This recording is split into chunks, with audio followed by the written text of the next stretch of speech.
ধন্যবাদ জানাচ্ছি আমাদের কাঙ্ক্ষিত মানুষ হিসেবে এখানে বিশিষ্ট বক্তব্য ডাক্তার আমাদের এখানে আছে ডক্টর মহিউদ্দিন সাহেব। আপনাকে আমি ধন্যবাদ জ্ঞাপন করছি আমার চ্যানেল 99 এবং তাদের ভূমিকা আছে আলোচিত ভূমিকা থেকে। আমি কক্সবাজার জেলা প্রতিনিধি এবং ভাঙমা রিপোর্টার হিসেবে আপনার সঙ্গে আছি। যাকে জয়েল আমি আপনার কাছে জানতে চাচ্ছি যে আপনি এখানে জয়েন করাতে আপনার অনুভূতি দিয়ে কেমন লাগছে, সরাসরি আপনি টিভি চ্যানেলে করবেন। আমি সাংবাদিক ফরাজ সাহেব আপনার সঙ্গে আছি। জনাব ডক্টর মহিউদ্দিন সাহেব। ধন্যবাদ ফরাজ সাহেব। আসলে আপনাকে এখানে আমি আসলে ভালো জানাচ্ছি এই কারণে যে আপনি এই এত জায়গা থেকে আমার এই প্রতিষ্ঠান চুজ করছেন। দ্বিতীয়ত কথা হলে যে এই বক্তব্য ক্লিনিকটা হচ্ছে অনেক এই ভবনটা হচ্ছে 1968 সালে। এই 1968 নির্মিত হওয়ার পরে বারবার রিনোভেশন হচ্ছে, কিন্তু এটা নতুন করে করার জন্য যে প্ল্যানিং ওটা এখনো বাস্তবায়ন হয়নি।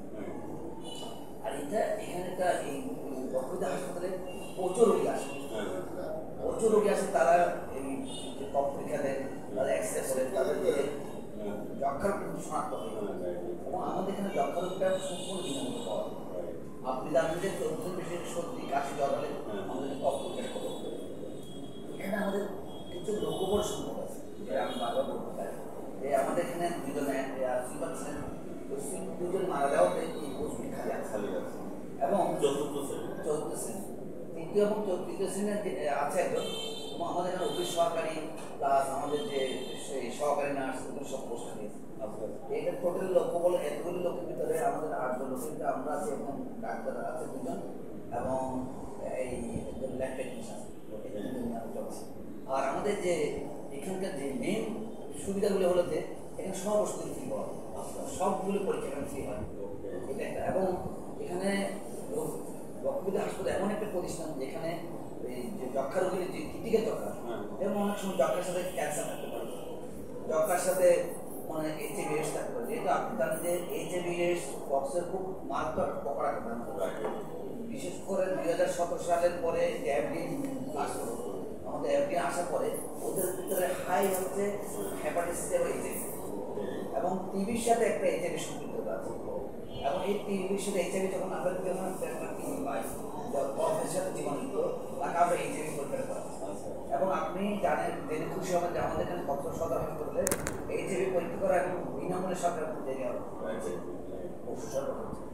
তো আল্লাহ রসুলের মধ্যে আমি একটু ব্যাট করেছিলাম, আমি একটু সময় শিকার হয়েছিলাম, আমি যেহেতু সদর বিশেষ, কিন্তু আল্লাহর মধ্যে গত মাসে আমার একটু পরামর্শ নিয়েছে এবং আশা করি ওই সরকার আমাদেরকে বলেছেন যে অতি সন্নিকটে আর একটা সমস্যা হবে। তো আমি চাচ্ছি যে এই পাশাপাশি দীর্ঘদিন আমি কক্সবাজার সেবা দিয়ে আসছি, ইনশাআল্লাহ আরও কক্সবাজার সেবা দিয়ে আসছি। ডক্টর মহিউদ্দিন সাহেব আপনাকে ধন্যবাদ জ্ঞাপন করছি। পাঁচটান্ত রাষ্ট্রীয় রাষ্ট্রীয় বলেছেন এই পৃথিবীতে মানুষের 3টি কর্তব্য আছে, একটা হচ্ছে ডিজিটাল গড তোমার লাভ যেটা আপনি কর্মসূচি কেমন করেছেন, ডিজিটাল প্যারেন্টস তুমি তোমার পিতা মাতার কিছু মানে সময় নেটপ্লেন করেছেন, তুমি আমাকে এটা শিখিতে মানা যাও, আমি তোমাকে এটা শিখিতে জানা যাবে। আপনি গর্ভধারণী মা এবং বাবার কাছে সেও জানাচ্ছে আপনার মতো সমাজ আগে পেয়েছে। রাষ্ট্রীয় জাতীয় নম্বর সিদ্ধান্ত বলেছেন ডিজিটাল ম্যানকাইন্ড অর্থাৎ মানবতা একটি মত আপনার মানুষ সেবা করে যাচ্ছে। আমরা বর্তমান অন্তর্বর্তী জানেন সরকার একটা রেগুলেশন দৃষ্টিকরণ করছি এবং জেলা পরিষদ দৃষ্টিকরণ করছি। তৃতীয় এবং চতুর্থ শ্রেণীর যে ঘাঁটিটা রয়েছে সেটা হচ্ছে প্রক্রিয়া। আর যদি না হয় তাহলে সাংবাদিকের কলম এবং ক্যামেরা ছাড়া তুমি কারণ হচ্ছে মাথামুখি করো না এবং করছো না। পরবর্তীতে আমি আপনার কাছে জানতে চাচ্ছি প্রথম নেক্সট নেক্সট গো। আমি চাচ্ছি যে কক্সবাজারের কোনো বক্তব্য হাসপাতাল যদি আমরা করতে পারি, এখানে আমাদের অনেকগুলি দিকে এমডিআর রোগীকে আমরা সেবা দিচ্ছি। এমডিআর রোগী হচ্ছে অনেক রোগী দেখা যায় আমাদের যেহেতু জেলে সম্প্রদায় ওরা অনেক সময় ওষুধ রেজিস্ট্রেশন করলে তারপরে আমরা এমডিআর বাঘের পেটে যেমন বাঘ জন্ম নেয়, একটা এমডিআর রোগী 80,000 যেতে করবে তাদেরকে আবার এমডিআর করতে হবে, মাল্টি ড্রাগ রেজিস্ট্যান্স করতে হবে। আমরা যদি এদের যদি আমাদের অবস্থায় আনতে পারি, আমাদের এখানে বক্তব্য হাসপাতাল আমরা করতে পারি তাদের মতো, তাহলে আমাদের কক্সবাজারে এখানে প্রচুর আছে, যেটা এফডিএন আছে এবং এটা একটা প্রাইম পয়েন্ট, এখানে টুরিস্ট আসে, আমরা এই সেবাগুলো আমরা করতে পারি এবং বিভিন্ন জায়গায় পয়েন্টে যদি আমরা কক্সবাজার করতে পারি, হাসপাতাল সমুদ্রের নিচে অনেক লোক আসে, তারা সত্যি যত্র করতেছে। আমি যদি একটা সচেতন যারা পর সচেতন যত্র ফেলবেন না এবং নির্দিষ্ট স্থানে তথ্য তুলে এবং যদি আপনার 14 দিন কাশিতে থাকে এখানে আমাদের রেসপন্ড হবে, রেসপন্ডে আমরা কারের সাথে 14 নাম্বার থাকবে, আমরা এর সাথে বলতে পারি, আমরা জানতে পারবো আপনার এটা আছে। ধন্যবাদ আপনাকে। আমরা চলে আসছি, আমরা এমডিজি বোর্ড দান করেছি, আমরা এখন এলসিজি বোর্ড আছে, সাস্টেনেবল ডেভেলপমেন্ট বোর্ড। ওইখানে মধ্যে বলেছেন দুর্নীতিকে জিরো টলারেন্স করা। কিছু প্রতারক এবং দালাল চক্র আছে, আপনার এখানের মধ্যে আসে, ওরা খুব করে এখান থেকে নিয়ে যাবে প্রাইভেট ক্লিনিকে নিয়ে যায়, মোটা অঙ্কের টাকা ইনকাম করছে। সেই ব্যাপারটা নিয়ে কথা বলুন, এলসিজি বলে।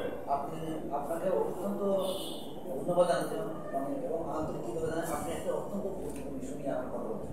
এই দালাল চক্রের মাধ্যমে অনেক লোক হয়রানি ছিল, বিশেষ করে এই পানবাজার রোড থেকে শুরু করে এই রোডটাকে, এই চক্রটা বেশ কিছু মহিলাদের একসাথে এবং সদর হাসপাতাল। আমাদের এখানে একজন ভীষণ ডাক্তার এই সুপার ছিলেন, ওনার নাম, আমার নামের নাম ডক্টর মহিউদ্দিন। উনি ওই খলিফা হারুন রাতে বলতেন, রাতেবেলায় কোনো ডিভিশন একটা উনি এখানে বলতেন দালাল দালাল। তো দালাল চক্রগুলো আমি নির্মূল করতে না পারি, অনেক লোক সরসম্ভব।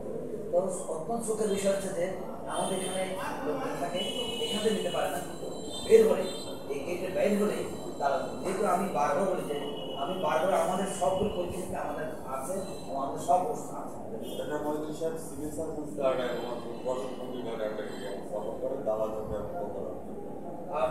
সিভিল আমি, আপনি জানেন আমি 2014 সাল থেকে সিভিল সার্ভিসের সাথে সম্পৃক্ত ছিলাম এবং বেশিরভাগ আমি প্রশাসন, বেশিরভাগ এবং যতগুলি বিএনপি পদ্ধতি বেশিরভাগ আমি করেছি এবং আমি যথেষ্ট সহায়তা পেয়েছি। এবং তবে আমার মনে হয় প্রশাসন একটু সতর্ক হলে দালাল যদি আমরা নির্মূল করতে পারি তাহলে আমাদের ওই জন্ম থাকবো না বলতে পারে যে একবার জগৎটাকে যেমন করে কিছু মানুষ যুগান্তরের ভূমিকা। আবারও বলছি, সাংবাদিকের কলমের মধ্যে নানা কোনোদিন কারণে সমর্থন করে না এবং করবে না। ওই সমস্ত দালাল চক্রকে আমরা মোবাইল ফোনের মাধ্যমে তাদেরকে ধরে আইনের কাঠগড়া দেওয়া করবো। এটি হচ্ছে সাংবাদিকের প্রত্যাশা। এবং দেখার প্রথম আমি আপনার কাছে জানতে চাচ্ছি, আপনি বাল্য জীবন এবং শিক্ষা জীবনের কথাগুলি চ্যানেলে তুলে ধরবেন, আগামী প্রজন্মদের যারা স্টুডেন্ট আসবে আপনার মতো স্থানটা নেই। আমি প্রথমেই বলবো যে আমি তো পড়াশোনা আমি কিন্তু পড়াশোনা দিয়েছি, আমি বোর্ডার করিনি, আমি কলেজ করেও ভর্তি করে কাজ করছি। তবে আমাদের সময় একটা মোবাইল ছিল, আমার বই হিন্দি পড়েছি, আমি মেডিকেলে পড়াশোনা কম কোচিং করি, আমি বই পড়েছি, দিনের বই পড়েছি, তারপর গল্প বই পড়েছি, বিভিন্ন রকম শরৎচন্দ্রের বই পড়েছি, হুমায়ুন আহমেদের বই পড়েছি, জীবনমূলক বই পড়েছি, ভ্রমণমূলক বই পড়েছি। তো আমি প্রথম পথে একটাই কথা বলেছি যে আপনারা রাত জাগবেন না, 5 ওয়াক্ত নামাজ পড়েন, যারা মুসলিম আপনার ধর্মকে মেনে চলেন এবং মোবাইল থেকে মোবাইল আমাদের বর্তমান বিসিএসে আমি একটাই কথা বলতে চাই যে বিসিএস আমাদের কত চান্স হয়েছে। আমি বিসিএস বই পড়েছি, পাশাপাশি আমি আমার ফ্যামিলির জন্য কিছু রিসার্চ করেছি। বিসিএস চলাকালীন সময় বিসিএস পরীক্ষা দেওয়ার সময় এই স্ট্রোক মাথা ব্যথা আমি কিছু রিসার্চ করেছি, কাজ দিই মানুষের ছিলাম তখন কাজ করছে। এবং এই বিশেষ পরীক্ষায় আমাকে একটাই প্রশ্ন করেছে যে তুমি এত অল্প বয়সে এখানে কি করো, তুমি পরীক্ষা দিতে এসেছো বাবা? আমাদের স্যার আমি তুমি কি বাংলাদেশ, তুমি কোথায় পোস্ট দিচ্ছো? আমি বাংলাদেশ রেকর্ড পাঠিয়ে দেন, আমি মানব সেবা করছি। আমরা যদি একটা বৈদেশিক সম্পর্কে যদি বলি তাহলে আমরা নিজের আপনার যে পদ্ধতিগত কথাগুলি বলা হয়েছে আগামী প্রজন্মের জন্য একটা বিশাল একটা রাত টাকাটা বর্তমান রাত টাকা এবং মোবাইল আসলে 2 টাকা একজন অনারাবল পার্সন হিসেবে বাস্তব যে কথাটা রাত জায়গা এবং মোবাইল আসলে আমরা আলোকিত স্টুডেন্টকে আলোকিত জায়গাতে পৌঁছাতে পারি। সেই প্রেক্ষাপটে আমি আপনার কাছে জানতে চাচ্ছি যে এখানে ডায়েট কী ধরনের খাবার দেওয়া হয় এই কথা জানাতে চলে যাবে। আমি সাংবাদিক পড়াশোনা গঠন করা আছে, তাই আমাদের এখানে তো এটা তো ক্লিনিক আউটডোর আমার ডায়েটটা একটু ডায়েট সিস্টেম সদর হাসপাতালে একটা ডায়েট আমাদের ক্লিনিক আউটডোর ক্লিনিক, রোগী আসবে, রোগীকে আমরা রক্ত চলবো, এক্সরে রক্ত যদি রক্তের টিবিকে আমরা দুবার রক্ত রাখবো, একটা কপের সাথে কপের মুখের ভিতরে জীবাণু, ফুসফুসের টিবি, ফুসফুসের বাইরে ফুসফুসটা আবার জীবাণু, কপের ভিতরে জীবাণু আছে, কপের জীবাণু আপনাদের এখন ট্রিটমেন্ট করা হয় নাকি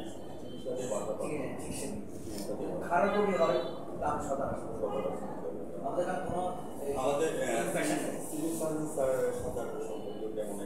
উনি অত্যন্ত ভালো মানুষ এবং সত্য মানুষ। আমি একটা কথা বলবো, উনি আমার এখানে ছিলেন, আমাদের সরকার এগিয়েছিলেন, অত্যন্ত অভিজ্ঞ মানুষ এবং সৎ এবং সিনসিয়ার মানুষ। দ্বিতীয় কথা হলো যে উনি যে কোনো সমস্যা যদি আসে ওনার সামনে তৎক্ষণাৎ সমাধানের চেষ্টা করবেন। আমরা সিভিল সার্জন এবং জেলা প্রশাসনকে ধন্যবাদ জ্ঞাপন করছি এবং 9টা 35 সালের সাক্ষাৎ থেকে আজকে আমাদের টিভি চ্যানেল MP9 রাত 9টা 15 দেখে নেবে এবং জাতীয় ভিত্তিতে দৈনিক আজকে আলোকিত সভা থেকে আমি কক্সবাজার জেলা প্রতিনিধি এবং ভ্রাম্যমাণ রিপোর্টের হিসেবে সাংবাদিক ফরাসের বিদায় রেখে যাচ্ছি। ডক্টর মোহাম্মদ ইউসুফ ভালো থাকেন, সুস্থ থাকেন, ধন্যবাদ। ধন্যবাদ আপনার সুস্বাস্থ্য হবে এবং আপনাকে আল্লাহ তাআলা দীর্ঘ যে খায় দান করছেন আপনি এই ধরনের মানুষের সাথে ধন্যবাদ।